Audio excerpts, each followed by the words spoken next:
Hi ಎಲ್ರಿಗೂ ನಮಸ್ಕಾರ. Share marketing Kannada ಚಾನಲ್ಗೆ ನಿಮಗೆ ಸ್ವಾಗತ. 2023-2024 ಫೈನಾನ್ಷಿಯಲ್ ಬಜೆಟ್ ನ ಅನೌನ್ಸ್ಮೆಂಟ್ ಆಗಿದೆ. ಈ ವಿಡಿಯೋದಲ್ಲಿ ನಾನು ನಿಮಗೆ ಬಜೆಟ್ ನಲ್ಲಿ ಏನೆಲ್ಲ ಕೀ ಹೈಲೈಟ್ಸ್ ಗಳಿತ್ತು ಅದರ ಬಗ್ಗೆ ಮಾಹಿತಿಯನ್ನ ಕೊಡ್ತೀನಿ. ಈ ಬಜೆಟ್ ಮೇಜರ್ ಆಗಿ 7 ಪ್ರಯಾರಿಟೀಸ್ ಗಳ ಮೇಲೆ ಅನೌನ್ಸ್ ಆದಂತ ಬಜೆಟ್ ಆಗಿರುತ್ತೆ. ಸಪ್ತರ್ಷಿ ಅನ್ನುವಂತ ಹೆಸರಿನಲ್ಲಿ ಯೂನಿಯನ್ ಬಜೆಟ್ ನ ಮಂಡನೆ ಆಗಿದೆ. ಮೊದಲನೇದಾಗಿ ಇನ್ಕ್ಲೂಸಿವ್ ಡೆವಲಪ್ಮೆಂಟ್ ಅಂದ್ರೆ ಭಾರತವನ್ನು ಒಂದು ಡೆವಲಪ್ಡ್ ಕಂಟ್ರಿ ಮಾಡೋದು ಈ ಒಂದು ಬಜೆಟ್ ನ ಉದ್ದೇಶ ಆಗಿರುತ್ತೆ. ಎರಡನೇದಾಗಿ ಡಿಜಿಟಲ್ ಎಕಾನಮಿಯನ್ನ ಗ್ರೋ ಮಾಡೋದು, ಹಾಗೆ ಅಗ್ರಿಕಲ್ಚರ್ ಸೆಕ್ಟರ್ಗೆ ಹೆಚ್ಚಿನ ಒಂದು ಅಲೋಕೇಶನ್ ಗಳನ್ನ ಕೊಡೋದು ಬಜೆಟ್ ನ ಉದ್ದೇಶ ಆಗಿರುತ್ತೆ. ಮೂರನೇದಾಗಿ ಫೈನಾನ್ಷಿಯಲ್ ಸೆಕ್ಟರ್ ಅನ್ನ ಇನ್ನಷ್ಟು ಸ್ಟ್ರಾಂಗ್ ಮಾಡೋದು, ನಾಲ್ಕನೇದಾಗಿ ಇನ್ಫ್ರಾಸ್ಟ್ರಕ್ಚರ್ ಅನ್ನ ಡೆವಲಪ್ ಮಾಡೋದು, ಇನ್ವೆಸ್ಟ್ಮೆಂಟ್ ಗಳನ್ನ ತರೋದು ಕೂಡ ಬಜೆಟ್ ನ ಉದ್ದೇಶ ಆಗಿದೆ.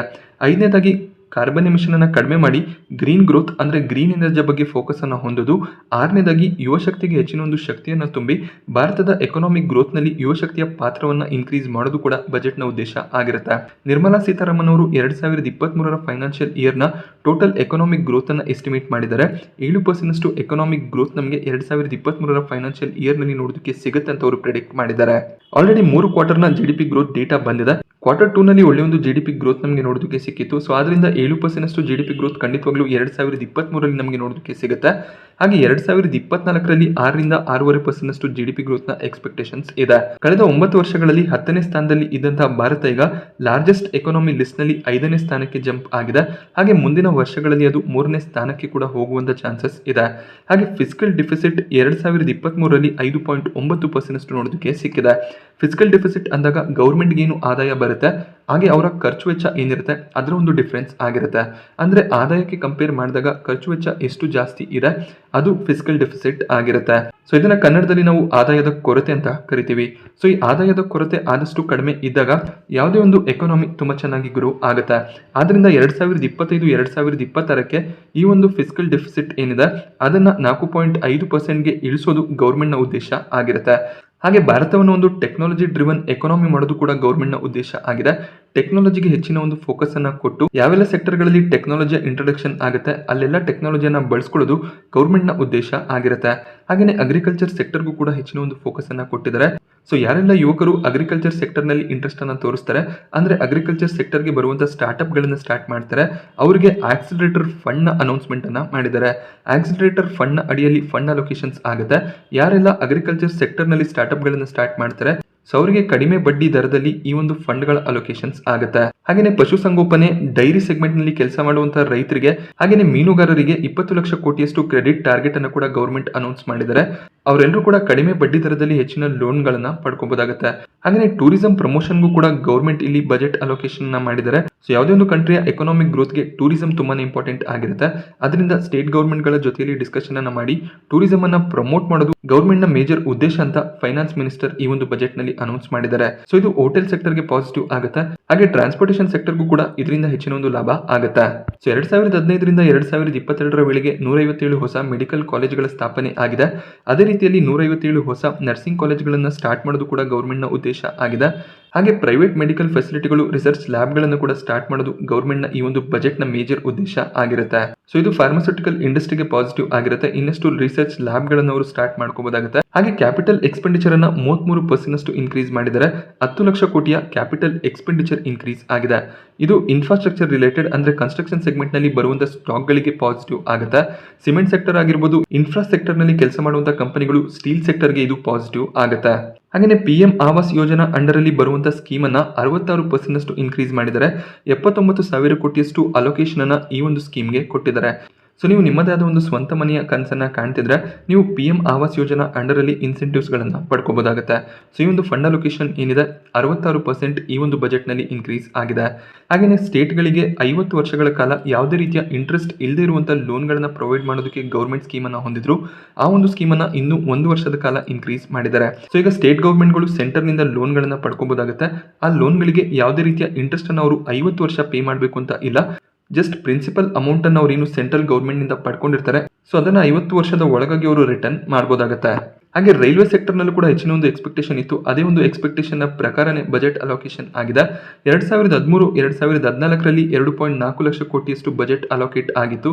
ಈಗ 10 ವರ್ಷಗಳ ನಂತರ 2.4 ಲಕ್ಷ ಕೋಟಿಯಷ್ಟು ಬಜೆಟ್ ರೈಲ್ವೆ ಸೆಕ್ಟರ್ಗೆ ಅಲೋಕೇಟ್ ಆಗಿದೆ. ಹಾಗೆ ಟ್ರಾನ್ಸ್ಪೋರ್ಟ್ ಮತ್ತೆ ಇನ್ಫ್ರಾ ಪ್ರಾಜೆಕ್ಟ್ಗಳಿಗೂ ಕೂಡ ಫೈನಾನ್ಸ್ ಮಿನಿಸ್ಟರ್ 75,000 ಕೋಟಿಯಷ್ಟು ಬಜೆಟ್ ಅಲೋಕೇಶನ್ ಅನ್ನ ಮಾಡಿದ್ದಾರೆ. ಆಲ್ರೆಡಿ ಇನ್ಫ್ರಾಸ್ಟ್ರಕ್ಚರ್ಗೆ 10 ಲಕ್ಷ ಕೋಟಿಯಷ್ಟು ಬಜೆಟ್ ಅಲೋಕೇಶನ್ ಆಗಿದೆ. ಅದರ ಮೇಲೆ ಇನ್ಫ್ರಾ ಮತ್ತೆ ಕೋಲ್, ಫರ್ಟಿಲೈಸರ್, ಪೋರ್ಟ್ಗಳ ಡೆವಲಪ್ಮೆಂಟ್ಗಳು ಹಾಗೆಯೇ ಸ್ಟೀಲ್ ಸೆಕ್ಟರ್ಗೂ ಕೂಡ 75,000 ಕೋಟಿಯಷ್ಟು ಅಲೋಕೇಶನ್ಸ್ ಆಗಿದೆ. ಹಾಗೆ ನ್ಯಾಚುರಲ್ ಗ್ಯಾಸ್ ಅನ್ನ ಪ್ರೊಡ್ಯೂಸ್ ಮಾಡುವಂತಹ ಕಂಪನಿಗಳು 5% ಮ್ಯಾಂಡೇಟ್ CBG ಅಂದ್ರೆ ಕಂಪ್ರೆಸ್ಡ್ ಬಯೋಗ್ಯಾಸ್ ಅನ್ನ ಮ್ಯಾನುಫ್ಯಾಕ್ಚರ್ ಮಾಡಲೇಬೇಕು ಅನ್ನುವಂಥ ಒಂದು ಮ್ಯಾಂಡೇಟ್ ಅನ್ನ ತಂದಿದ್ದಾರೆ. ಹಾಗೆ ಫ್ಯೂಯಲ್ ನಲ್ಲಿ ಪೆಟ್ರೋಲ್, ಡೀಸೆಲ್ ಅನ್ನ ಕಡಿಮೆ ಮಾಡಿ CNG ಅನ್ನ ಇನ್ಕ್ರೀಸ್ ಮಾಡೋದು ಕೂಡ ಗೌರ್ಮೆಂಟ್ ನ ಉದ್ದೇಶ ಆಗಿರುತ್ತೆ. ಸೊ ಕಾರ್ಬನ್ ರಿಡಕ್ಷನ್ ಅನ್ನ ಮಾಡಬೇಕು ಅಂದಾಗ ಗ್ಯಾಸ್, ಎಲೆಕ್ಟ್ರಿಕ್ ವೆಹಿಕಲ್ ಗಳಿಗೆ ಫೋಕಸ್ ಅನ್ನ ಕೊಡಬೇಕಾಗುತ್ತೆ. ಹಾಗೆ ಗ್ರೀನ್ ಹೈಡ್ರೋಜನ್ ಕೂಡ ಮೇಜರ್ ಫೋಕಸ್ ನಲ್ಲಿ ಇರುವಂತಹ ಒಂದು ಸೆಕ್ಟರ್ ಆಗಿರುತ್ತೆ. ಗ್ರೀನ್ ಹೈಡ್ರೋಜನ್ ಅನ್ನ ಪ್ರೊಡ್ಯೂಸ್ ಮಾಡುವಂತಹ ಕಂಪನಿಗಳಿಗೆ ಗೌರ್ಮೆಂಟ್ ಆಲ್ರೆಡಿ ಇನ್ಸೆಂಟಿವ್ಸ್ ಗಳನ್ನ ಡಿಕ್ಲೇರ್ ಮಾಡಿದ್ದಾರೆ. ಹಾಗೆ ಈಗ ಪ್ಯಾನ್ ಕಾರ್ಡ್ ಒಂದು ಬಿಸ್ನೆಸ್ ಐಡೆಂಟಿಫೈಯರ್ ನ ಕೆಲಸವನ್ನ ಮಾಡುತ್ತೆ. ನೀವು ಯಾವುದೇ ರೀತಿಯಲ್ಲಿ ಹೊಸ ಬಿಸ್ನೆಸ್ ಗಳನ್ನ ಅಥವಾ ಫೈನಾನ್ಷಿಯಲ್ ಆಕ್ಟಿವಿಟೀಸ್ ಅನ್ನ ಮಾಡಿದಾಗ ಪ್ಯಾನ್ ಕಾರ್ಡ್ ಅನ್ನ ಡಿಸ್ಕ್ಲೋಸ್ ಮಾಡಬೇಕಾಗುತ್ತೆ. ಸೊ ಇದರಿಂದ ಕಂಪ್ಲೈನ್ಸ್ ಬರ್ಡನ್ ಕೂಡ ಕಡಿಮೆ ಆಗುತ್ತೆ. ಹಾಗೆ ಯಾವುದೇ ರೀತಿಯ ಒಂದು ಫೈನಾನ್ಷಿಯಲ್ ಆಕ್ಟಿವಿಟೀಸ್ ಅನ್ನ ಮಾಡಿದಾಗ ನಿಮ್ಮ ಪ್ಯಾನ್ ಕಾರ್ಡ್ ನ ನಂಬರ್ ಅಲ್ಲಿ ರಿಜಿಸ್ಟರ್ ಆಗುತ್ತೆ. ಸೊ ಅದರಿಂದ ಗೌರ್ಮೆಂಟ್ ಫ್ರಾಡ್ ಗಳನ್ನು ಕೂಡ ಕಡಿಮೆ ಮಾಡಬಹುದಾಗುತ್ತೆ. ಈ ಬಜೆಟ್ ನಲ್ಲಿ ಇನ್ಕಮ್ ಟ್ಯಾಕ್ಸ್ ರಿಲೀಫ್ ಏನಾದರೂ ಸಿಗಬಹುದಾ ಅನ್ನುವಂತ ಒಂದು ಎಕ್ಸ್ಪೆಕ್ಟೇಷನ್ ಇತ್ತು. ಅದೇ ರೀತಿಯಲ್ಲಿ finance minister income tax relief ಅನ್ನ ಮಿಡಲ್ ಕ್ಲಾಸ್ ಪೀಪಲ್ ಗಳಿಗೆ ಕೊಟ್ಟಿದ್ದಾರೆ. ಸೊ ಇಲ್ಲಿ ಇನ್ಕಮ್ ಟ್ಯಾಕ್ಸ್ ಸ್ಲ್ಯಾಬ್ ಗಳು ಚೇಂಜ್ ಆಗಿದೆ. ಇದು ನ್ಯೂ ಟ್ಯಾಕ್ಸ್ ರೆಜಿಮ್ ನ ಚೇಂಜಸ್ ಆಗಿರುತ್ತೆ. ಸೊ ಈಗ 3 ಲಕ್ಷದ ಒಳಗಡೆ ನಿಮ್ಮ ಇನ್ಕಮ್ ಇದ್ರೆ ನಿಮಗೆ ಯಾವುದೇ ರೀತಿಯ ಟ್ಯಾಕ್ಸಸ್ ಅಪ್ಲಿಕೇಬಲ್ ಇರೋದಿಲ್ಲ. 3 ರಿಂದ 5 ಲಕ್ಷದ ಟೋಟಲ್ ಇನ್ಕಮ್ ನಿಮಗೆ ಒಂದು ವರ್ಷದಲ್ಲಿ ಬರ್ತಿದ್ರೆ 5% ಟ್ಯಾಕ್ಸ್ ಅನ್ನ ನೀವು ಪೇ ಮಾಡಬೇಕಾಗುತ್ತೆ. ಹಾಗೆ 6 ಲಕ್ಷದಿಂದ 9 ಲಕ್ಷದ ಇನ್ಕಮ್ ಇದ್ರೆ 10% ಟ್ಯಾಕ್ಸ್ ಅನ್ನ ನೀವು ನ್ಯೂ ರೆಜಿಮ್ ಅಲ್ಲಿ ಪೇ ಮಾಡಬೇಕಾಗುತ್ತೆ. 12 ಲಕ್ಷದಿಂದ 15 ಲಕ್ಷದ ಆನ್ಯುವಲ್ ಇನ್ಕಮ್ ಇದ್ರೆ 20% ಟ್ಯಾಕ್ಸ್ ಅನ್ನ ನೀವು ಪೇ ಮಾಡಬೇಕು. 15 ಲಕ್ಷಕ್ಕೂ ಹೆಚ್ಚಿನ ಇನ್ಕಮ್ ನಿಮಗೆ ಇದ್ರೆ 30% ಟ್ಯಾಕ್ಸ್ ಅನ್ನ ನೀವು ಪೇ ಮಾಡಬೇಕಾಗುತ್ತೆ. ಸೊ ಈ ಮುಂಚೆ 6 ಟ್ಯಾಕ್ಸ್ ಸ್ಲ್ಯಾಬ್ಸ್ ಇತ್ತು, ಅದನ್ನ ಈಗ 5 ಟ್ಯಾಕ್ಸ್ ಸ್ಲ್ಯಾಬ್ಸ್ ಗಳಿಗೆ ಇಳಿಸಿದ್ದಾರೆ. ಹಾಗೆ ನಿಮ್ಮ ಟೋಟಲ್ ಇನ್ಕಮ್ 7 ಲಕ್ಷದ ಒಳಗೆ ಇದ್ರೆ ನೀವು ಯಾವುದೇ ರೀತಿಯ ಟ್ಯಾಕ್ಸಸ್ ಅನ್ನ ಪೇ ಮಾಡಬೇಕು ಅಂತ ಇರೋದಿಲ್ಲ. 87A ಸೆಕ್ಷನ್ ಅಲ್ಲಿ ರಿಬೇಟ್ ಇತ್ತು. ಆ ರಿಬೇಟ್ 5 ಲಕ್ಷದ ಇನ್ಕಮ್ ಗೆ ಅಪ್ಲಿಕೇಬಲ್ ಆಗ್ತಿತ್ತು. ಸೊ ಈಗ ನ್ಯೂ ಟ್ಯಾಕ್ಸ್ ರೆಜಿಮ್ ಅಲ್ಲಿ ಅದನ್ನ 7 ಲಕ್ಷಕ್ಕೆ ಇನ್ಕ್ರೀಸ್ ಮಾಡಿದ್ದಾರೆ. ರಿಬೇಟ್ ಅಂದಾಗ ನೀವು ಸ್ಯಾಲರಿಡ್ ಎಂಪ್ಲಾಯಿ ಆಗಿದ್ರೆ ನಿಮ್ಮ ಇನ್ಕಮ್ ಟ್ಯಾಕ್ಸ್ ಕಟ್ ಆದ್ರೆ ಆ ಕಟ್ ಆಗಿರುವಂತ ಟ್ಯಾಕ್ಸ್ ಏನಿದೆ ನಿಮಗೆ ರೀಫಂಡ್ ಆಗುತ್ತೆ. ಸೊ ಈ ರೀತಿಯಲ್ಲಿ ನಿಮಗೆ ರಿಬೇಟ್ ಸಿಗುತ್ತೆ. ಸೊ ನೀವು 3 ಲಕ್ಷ ಇನ್ಕಮ್ ನ ಒಳಗಿನ ಬ್ರಾಕೆಟ್ ನಲ್ಲಿ ಬರ್ತೀರಾ ಅಂದ್ರೆ ಯಾವುದೇ ರೀತಿಯ ಟ್ಯಾಕ್ಸಸ್ ಇರೋದಿಲ್ಲ. ಅದೇ 3 ರಿಂದ 7 ಲಕ್ಷದ ಸ್ಲ್ಯಾಬ್ ನಲ್ಲಿ ಬರ್ತೀರಾ ಅಂದ್ರೆ ಇನ್ಕಮ್ ಟ್ಯಾಕ್ಸ್ ನಿಮ್ಮ ಸ್ಯಾಲರಿಯಲ್ಲಿ ಕಟ್ ಆಗ್ಬಹುದು, ಬಟ್ ಅದು ನಿಮಗೆ ರೀಫಂಡ್ ಆಗುತ್ತೆ. ಸೊ ಈ ರೀತಿಯಲ್ಲಿ ನ್ಯೂ ಟ್ಯಾಕ್ಸ್ ರೆಜಿಮ್ ಅನ್ನ ಈಗ ಇನ್ನಷ್ಟು ಈಸಿ ಮಾಡಿದ್ದಾರೆ. ಈ ಮುಂಚೆ ಓಲ್ಡ್ ಟ್ಯಾಕ್ಸ್ ರೆಜಿಮ್ ಡಿಫಾಲ್ಟ್ ಆಗಿತ್ತು. ಅಂದ್ರೆ ನೀವು ಯಾವುದೇ ಒಂದು ಟ್ಯಾಕ್ಸ್ ರೆಜಿಮ್ ಅನ್ನ ಸೆಲೆಕ್ಟ್ ಮಾಡ್ಕೊಂಡಿಲ್ಲ ಅಂದ್ರೆ ಡಿಫಾಲ್ಟ್ ಆಗಿ ನೀವು ಓಲ್ಡ್ ಟ್ಯಾಕ್ಸ್ ರೆಜಿಮ್ ಅಂಡರ್ ಅಲ್ಲಿ ಬರ್ತಿದ್ರಿ. ಬಟ್ ಈಗ ನ್ಯೂ ಟ್ಯಾಕ್ಸ್ ರೆಜಿಮ್ ಡಿಫಾಲ್ಟ್ ಆಗಿರುತ್ತೆ. ಸೊ ಗೌರ್ಮೆಂಟ್ ಈ ಒಂದು ನ್ಯೂ ಟ್ಯಾಕ್ಸ್ ರೆಜಿಮ್ ಅನ್ನ ಇನ್ನಷ್ಟು ಪವರ್ಫುಲ್ ಮಾಡಬೇಕು ಅಂತ ಪ್ಲಾನ್ಸ್ ಅನ್ನ ಹೊಂದಿದ್ದಾರೆ. ನೀವೇನು ಇನ್ವೆಸ್ಟ್ಮೆಂಟ್ ಗಳನ್ನ ಮಾಡ್ತೀರಾ ಅದು PF ಆಗಿರ್ಬೋದು, PPF, NPS. ಸೊ ಈ ರೀತಿಯ ಇನ್ವೆಸ್ಟ್ಮೆಂಟ್ ಗಳು ನ್ಯೂ ಟ್ಯಾಕ್ಸ್ ರೆಜಿಮ್ ಅಲ್ಲಿ ಯಾವುದೇ ರೀತಿಯ ಕನ್ಸೆಷನ್ ಅನ್ನ ಪಡ್ಕೊಂಡಿಲ್ಲ. ಹಾಗೆ ನೀವು ಒಂದು ರೆಂಟೆಡ್ ಹೌಸ್ ನಲ್ಲಿ ಇದ್ರೆ ಅದಕ್ಕೇನು ಬಾಡಿಗೆಯನ್ನ ಪೇ ಮಾಡ್ತೀರಾ ಅದನ್ನ ಕೂಡ ನೀವು HRA ನಲ್ಲಿ ಕ್ಲೇಮ್ ಮಾಡ್ಕೊಳ್ಳೋದಕ್ಕೆ ಸಾಧ್ಯ ಆಗೋದಿಲ್ಲ. ಸೊ ನೀವೊಂದು ಸ್ವಂತ ಮನೆಯಲ್ಲಿದ್ದು ಆ ಸ್ವಂತ ಮನೆಯನ್ನ ಮಾಡ್ಕೊಳ್ಳೋದಕ್ಕೆ ಬ್ಯಾಂಕ್ ಇಂದ ಲೋನ್ ಅನ್ನ ಪಡ್ಕೊಂಡಿದ್ದು ಅದರ ಇಂಟ್ರೆಸ್ಟ್ ನ ಮೇಲೆ ಟ್ಯಾಕ್ಸ್ ಅನ್ನ ಸೇವ್ ಮಾಡ್ತಿದ್ರಿ ಅಂದ್ರೆ ಅದು ಕೂಡ ನ್ಯೂ ಟ್ಯಾಕ್ಸ್ ರೆಜಿಮ್ ನಲ್ಲಿ ಇನ್ಕ್ಲೂಡೆಡ್ ಇರೋದಿಲ್ಲ.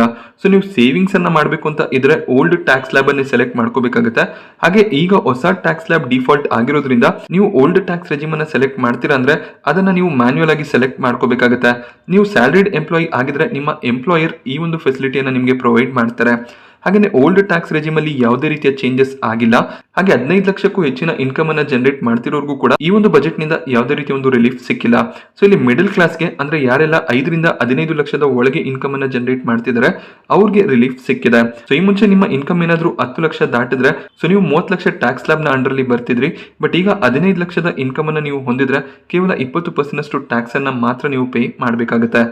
ಬಟ್ 15 ಲಕ್ಷಕ್ಕೂ ಹೆಚ್ಚಿನ ಇನ್ಕಮ್ ಅನ್ನ ಹೊಂದಿದವರು 80C 80D ನಲ್ಲಿ ಏನಾದರೂ ಎಕ್ಸ್ಟೆನ್ಷನ್ ಸಿಗುತ್ತಾ ಅನ್ನುವಂಥ ಒಂದು ಎಕ್ಸ್ಪೆಕ್ಟೇಷನ್ ಅನ್ನ ಇಟ್ಟಿದ್ರು. ಬಟ್ 80C ಸೆಗ್ಮೆಂಟ್ ಆಗಿರ್ಬೋದು, 80D ಇದರಲ್ಲಿ ಯಾವುದೇ ರೀತಿಯ ಚೇಂಜಸ್ ಅನ್ನ ಗೌರ್ಮೆಂಟ್ ಮಾಡಿಲ್ಲ. ಹಾಗೆ ಸಿಗರೇಟ್ ನ ಮೇಲಿನ ಟ್ಯಾಕ್ಸಸ್ ಕೂಡ ಇನ್ಕ್ರೀಸ್ ಆಗ್ತಿರೋದು ಕಾಣಿಸ್ತಿದೆ.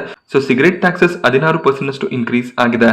ಟಿವಿ ಪ್ಯಾನೆಲ್ಗಳು, ಓಪನ್ ಸೆಲ್ಸ್, ಮೊಬೈಲ್ ಫೋನ್ ನ ಪಾರ್ಟ್ಗಳು ಇದರ GST ಅನ್ನ ಕೂಡ ಗೌರ್ಮೆಂಟ್ ಕಡಿಮೆ ಮಾಡಿದ್ದಾರೆ.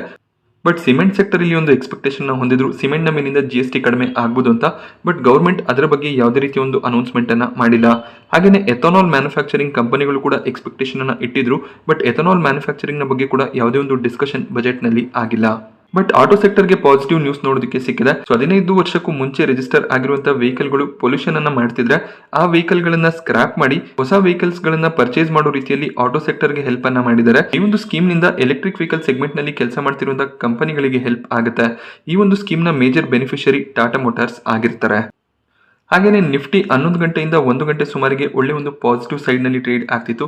ಸೊ ಅದಾದ್ಮೇಲೆ ನೀವು ಅಬ್ಸರ್ವ್ ಮಾಡಬಹುದು ಮಾರ್ಕೆಟ್ ನಲ್ಲಿ ಎಷ್ಟು ವಾಲಟಾಲಿಟಿ ನೋಡೋದಕ್ಕೆ ಸಿಕ್ಕಿದೆ ಅಂತ. 17,400 ಲೋ ಅನ್ನ ಇವತ್ತು ನಿಫ್ಟಿ ಟಚ್ ಮಾಡಿತ್ತು. ತುಂಬಾನೇ ವಾಲಟಾಲಿಟಿ ಮಾರ್ಕೆಟ್ ನಲ್ಲಿ ನೋಡೋದಕ್ಕೆ ಸಿಕ್ಕಿದೆ. ಸೊ ನಾನು ಕಳೆದ 2 ದಿನಗಳಲ್ಲಿ ವಿಡಿಯೋನ ಮಾಡಿದಾಗ ಕೂಡ ಹೇಳಿದೆ, ನೀವು ಮಾರ್ಕೆಟ್ಗೆ ಹೊಸಬರಾಗಿದ್ರೆ ಬಜೆಟ್ ಡೇನ ದಿನದಂದು ಟ್ರೇಡಿಂಗ್ ಅನ್ನ ಮಾಡಬೇಡಿ ಅಂತ. ಸೊ ಇದೇ ರೀಸನ್ಗೆ ಮಾರ್ಕೆಟ್ ನಲ್ಲಿ ತುಂಬಾನೇ ವಾಲಟಾಲಿಟಿ ಇರುತ್ತೆ. ಆಪರೇಟರ್ಸ್ ಗಳು ಆಕ್ಟಿವ್ ಆಗಿರ್ತಾರೆ, ತುಂಬಾ ಜನ ಟ್ರೇಡರ್ಸ್ ಗಳು ಟ್ರೇಡ್ ಗಳನ್ನ ತಗೋತಿರ್ತಾರೆ. ಅದರಿಂದ ಮಾರ್ಕೆಟ್ ನಲ್ಲಿ ತುಂಬಾನೇ ವಾಲಟಾಲಿಟಿ ಕಾಣಿಸುತ್ತೆ. ಓವರ್ ಆಲ್ ಒಳ್ಳೆ ಒಂದು ಬಜೆಟ್ ನಮಗೆ ಮಂಡನೆ ಆಗ್ತಿರೋದು ಕಾಣಿಸ್ತಿದೆ. ಆದ್ರೂ ಕೂಡ ಮಾರ್ಕೆಟ್ ನಲ್ಲಿ ವಾಲಟಾಲಿಟಿ ನೋಡೋದಕ್ಕೆ ಸಿಕ್ಕಿದೆ. So next major event Fed ನ ಇಂಟ್ರೆಸ್ಟ್ ರೇಟ್ ಹೈಕ್. ಫೆಡ್ ಎಷ್ಟು ಇಂಟ್ರೆಸ್ಟ್ ರೇಟ್ ಅನ್ನ ಹೈಕ್ ಮಾಡ್ತಾರೆ ಅದರ ಡಿಸಿಷನ್ಸ್ ಕೂಡ ಇವತ್ತು ಸಂಜೆ ನಮಗೆ ನೋಡೋದಕ್ಕೆ ಸಿಗುತ್ತೆ. ಸೊ ನಾನು ಈ ಒಂದು ಬಜೆಟ್ ನ ಬಗ್ಗೆ ನಿಮಗೆ ಕೊಟ್ಟಂತ ಇನ್ಫಾರ್ಮೇಶನ್ ಇಷ್ಟ ಆದರೆ ವಿಡಿಯೋನ ಲೈಕ್ ಮಾಡಿ. ಹಾಗೆ ಇದೇ ರೀತಿ ಮಾರ್ಕೆಟ್ ಅಪ್ಡೇಟ್ಸ್ ಗಳಿಗೋಸ್ಕರ ಚಾನಲ್ ನ ಸಬ್ಸ್ಕ್ರೈಬ್ ಮಾಡ್ಕೊಳ್ಳಿ. Thank you friends.